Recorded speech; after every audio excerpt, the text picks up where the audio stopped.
Hi everyone, good morning. তো আজকের সকালটা শুরু করছি একটা অর্ধেক পার্ক চকলেট খেয়ে। চকলেটটা যদিও বোনেরই ছিল, তো আমাকে সেখান থেকেই হাফ দিয়েছে খেতে। তারপর চলে এসেছি রান্নাঘরে রান্না করতে। আমি তো সব সময় কাজের থেকে বেশি অকাজ করি, তো সেটাই হচ্ছে আজকের ফল। রান্নাটা যাতে তাড়াতাড়ি হয়, তো সেই জন্য আলু আর ডিমগুলো প্রেসারে সিদ্ধ করতে দিয়েছিলাম, কিন্তু তারপর খুলে দেখি এই অবস্থা হয়েছে ডিমের। বেশ কিছু ডিমের অবস্থা খুবই ভালো, কিন্তু কিছু ডিমের অবস্থা খুবই খারাপ, একদম খোলটা উঠেই চলে এসেছে।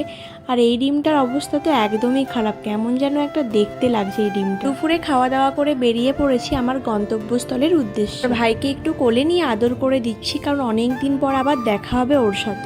দুপুরে বেরিয়ে পড়লাম, কারণ যেতে হবে অনেকটাই রাস্তা। তার উপরে এখন মেঘের অবস্থা খুবই খারাপ, যখন তখন বৃষ্টি শুরু হয়ে যাচ্ছে প্রত্যেক দিন বিকেলবেলা হলে। বাড়ি থেকে রাস্তা পর্যন্ত এগিয়ে দিতে আসছে মা আর বোন, তার সাথে রয়েছে পুচকু ভাইটাও। আর মায়ের হাতে ধরিয়ে দিয়েছি একটা ব্যাগ। অনেকদিন হলো ছুটিতে ছিলাম, এবার কাজে জয়েন করতে হবে আর শুরু হয়ে যাবে আমার একঘেয়েমি লাইফ। এই যে কবে 2021-এ বাড়ি ছেড়েছি, তারপর থেকে বাড়িতে থাকা সেরকম আর সুযোগ হয়ে ওঠে না। অন্য দিনের তুলনায় আজকে আকাশটা একটু পরিষ্কার আছে, কিন্তু আমার মনটা আজকে খুবই খারাপ, কারণ এই কয়েকটা দিন বাড়িতে খুব সুন্দর সময় কাটিয়েছি, তাই আজকে বাড়ি থেকে আসতে মনটা খুবই খারাপ করছে। বাসে উঠে পড়েছি, ভাবছি এবার ঘুমিয়ে পড়বো, এক ঘুমেই সন্ধে হয়ে যাবে। তো আমি অনেকটা জার্নি করে চলে এসেছি কলকাতার ব্যস্ত শহরে। আমিও এবার ব্যস্ত হয়ে যাব। প্রত্যেক দিন সেই ডেলি রুটিন চলতে থাকবে, অফিস যাও আর অফিস থেকে বাড়ি আসো। কয়েকটা দিন আমি বাড়িতে থেকে যা বুঝলাম, বাড়ির লোকের থেকেও বাইরের লোক আমাকে নিয়ে একটু বেশিই চিন্তা করে। এরকম কিছু লোকজন থাকা ভালো, যারা নিজেকে নিয়ে ভাবে কম, অন্যকে নিয়ে ভাবে বেশি। তো এইমাত্র রুমে আসলাম, আর আসার পর আমার অবস্থা খুবই খারাপ। গরমটা যেহেতু পড়ে গেছে, তো সেই জন্য